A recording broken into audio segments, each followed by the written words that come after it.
Hello people, welcome to this channel, and today I would like to show you the way how you can repost someone else's Instagram story into your own Instagram account. Now you just need to take a look or looking for someone else's Instagram story that you want to repost. And I have several here. So I wanted to do with my idol, my favorite idol. And then what you need to do is just recording this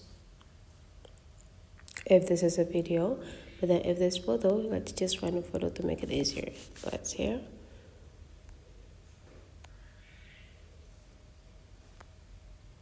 And here it's a little bit, this is a picture, so I will like to do this instead. So you just need to go click or screenshot this picture first that you want to repost, and then go back and then your home screen and click this plus button.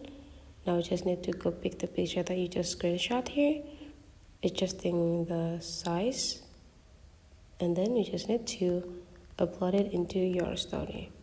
And you're done. So that's for this tutorial. Hopefully you enjoy it, and let's meet again into other tutorial.